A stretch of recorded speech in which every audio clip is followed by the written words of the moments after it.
आपकी जो physical as है वो तो 27 साल है जैसा आप बताते हैं, लेकिन जब हम आपसे बात करते हैं तो ऐसा लगता है कि आपकी जो मानसिक आयु है वो शायद कहीं ज्यादा है इससे, नहीं, या आप मानसिक रूप से भी 27 साल के ही हैं? बचपना है हमारे अंदर। कई बार बचपना हमारा फूट पड़ता है और हमें नहीं लगता कि हम मानसिक जैसे हैं वैसे तुलना आप कर सकते हैं। कभी आपने ये भी सोचा कि जो आपकी पर्सनैलिटी है, जिस तरह आप दिखते हैं, युवा उससे ज्यादा उसकी वजह से काफी आकर्षित होता है आपसे? नहीं, आप एक बहुत ट्रेडिशनल साधु संत की तरह नहीं दिखते। हाँ, दाढ़ी मूछ भर की कमी है, बाकी कोई कमी नहीं है। अभी 5-7 साल के बाद, 10 साल के बाद आप सोचते हैं आप भी लंबी दाढ़ी रखेंगे, लंबे लंबे बाल रखेंगे, ताकि आप नहीं, भी नहीं, पारंपरिक रूप से एक साधु संत की तरह नजर आए, फिर भगवा कपड़े पहनने शुरू कर नहीं, देंगे? नहीं, नहीं, भगवान तो हम अभी भी पहन लेते हैं, लेकिन ऐसा कोई हमारा सपना नहीं है। बाल बड़े कर लें बात अलग है, दाढ़ी मूछ का हमारा ऐसा, क्योंकि हमें बाबा बनना ही नहीं है, हम तो बाबा कहलवाना बंद कर रहे हैं। तो आप अपनी पहचान किस तरह आगे बनाना चाहेंगे? सनातनी सिपाही की जो पहचान है यही बने रहने दीजिए, काहे को बदलाव करवाते हो आप। आप कभी ये देखते हैं कि आपके पास आपके फॉलोअर्स कितने बढ़ रहे हैं? इंस्टाग्राम पे बागेश्वर धाम को लेकर 1 करोड़ से ज़्यादा हैशटैग चल रहे हैं, और कितने आपके वीडियो, कितने आपके क्लिप्स चलते रहते हैं? नहीं, ये तो क्रांति है, लोग आते जाते रहेंगे, नदी बह रही है, कितने घाट धुल रहे, ये घाट समझे। जो किनारे पर घाट मिलते हैं वो अगर धुल रहे हैं तो वो अपना परिचय अपने पास सेव रखें। हमारा कोई ऐसा निजी है, हम बायोडाटा नहीं रखते कि कितने घाट धुल चुके हैं। हमारा तो लक्ष्य ध्येय समुद्र में मिलना है, सनातन को एक करना है। आजकल आपने देखा होगा रील्स का ज़माना है, वीडियोस का ज़माना है। लोग केदारनाथ भी जाते हैं तो वीडियो बनाने जाते हैं, रील्स बनाने जाते हैं। और बहुत बार अब ये मुद्दा हमने भी उठाया था कि जब आप मंदिरों में जाते हैं, खासतौर पर केदारनाथ, बद्रीनाथ, तो आप आस्था की वजह से जा रहे हैं या रील्स बनाने की वजह से जा रहे हैं? इस पर आपको क्या लगता है? मंदिर, देवालय, तीर्थस्थल, धाम, गुरु स्थान प्रदर्शन का विषय नहीं है, दर्शन का विषय है।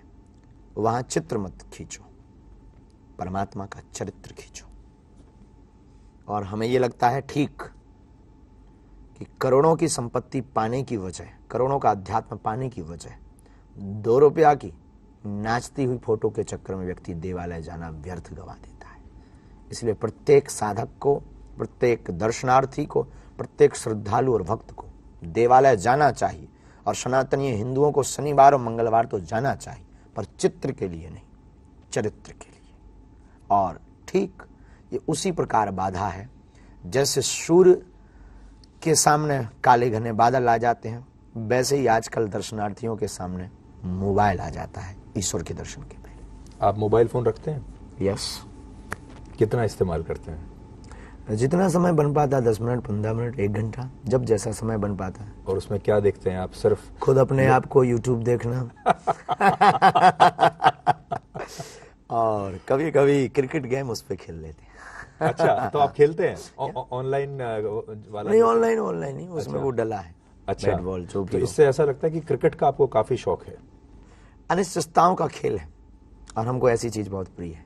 जैसे हम वीडियोस में कभी यार अपने आप को देखने की वजह हम फिर रहस्यमयी चीजें देखते हैं, रहस्यमयी चीजें दुनिया, देश दुनिया में। जैसे एक जगह 7 कलरफुल अर्थ है, 7 रंग की भूमि है, ऐसी चीज़ें हमको देखने में बहुत इंटरेस्ट है। जैसे अपने यहाँ डायनासोर का काल था, वो क्या था, ऐसी सब चीज़ें। जैसे एक बार अचानक से बरमूडा ड्रैगन के बारे में आ गया, फिर उसको देखने के बाद हमने अपना आत्ममंथन किया कि आखिर क्या है ये, वहाँ पर जाकर सब गायब क्यों हो जाते हैं, ऐसी चीज़ें देखने का।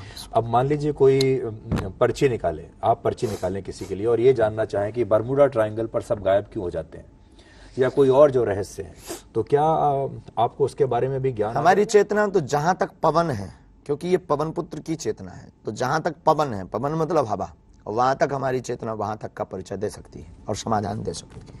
लेकिन याचक होना चाहिए, जिज्ञासु होना चाहिए। आपसे इतने सारे लोग आते हैं, पर्ची निकलवा के सवाल पूछते हैं, कितने लोग ऐसे होते हैं जो सिर्फ अपने और अपने जीवन के बारे में पूछते हैं? 98%। और कितने ऐसे लोग होते हैं जो समाज, देश या कोई और बहुत बड़ा रहस्य हो जिससे कि लोगों का फायदा हो? 1% ओनली 2% ऐसे लोग। 98 स्वाहित, परिवार का हित, व्यापार का हित, कारोबार का हित, बाकी 2%। ये 2% क्या पूछते हैं? 2% में आते हैं समाज सनातन कब एक होगा, हिंदू राष्ट्र कब होगा, और ये जो विवाद है ये विवाद कब निपटेगा, इंटरनेशनल मुद्दा उसको लेकर के, भारत की बेरोजगारी कब जाएगी, भारत में क्या सुधार करना चाहिए कि जिससे भारत विश्वगुरु पुनः बन जाए। ये सिर्फ 2% लोग आते हैं। ये किसी ने पूछा कि यूक्रेन युद्ध कब रुकेगा? नहीं, आज तक नहीं। पर कोई पूछे तो आप ये भी बता पाएंगे कि कब रुकेगा? गुरु कृपा से ऑफ कोर्स। बेरोजगारी कब जाएगी ये आप बता पाएंगे? रास्ता दे देंगे।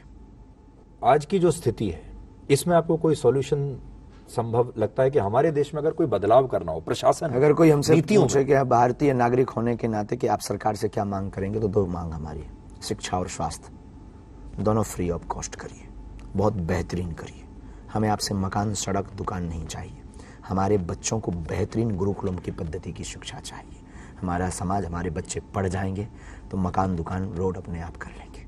पर जो नेता हैं हमारे वो तो बिजली मुफ्त कर रहे हैं, वो पानी का बिल माफ कर रहे हैं, लोन माफ कर रहे हैं, आरक्षण दे रहे हैं। नहीं तो किसानों के लिए तो जो भी है वो कम है। बेरोजगारों कह रहे हैं कि मत करिए कुछ, हम आपको घर में बैठे बैठे ही पैसा दे देंगे, बेरोजगारी भत्ता दे देंगे। इससे तो आक्रमकता राष्ट्र में होगी, किसी को कुछ करना ही नहीं। अगर हम ये कह दें कि ठीक है हमारी पर्ची बनवा लो, आपका सब काम हो जाएगा, तो हमें लगता है कि हम देश के साथ और व्यक्ति के साथ धोखा कर रहे हैं। आक्रमकता। हमारे पास कोई भी आता है हम उसको बोलते हैं पहले कर्म करो। हमारे पास जो बालाजी की कृपा है, तो कर्म कृपा जब दोनों जुड़ेंगे तो आपका बहुत जल्दी काम सिद्ध हो जाएगा।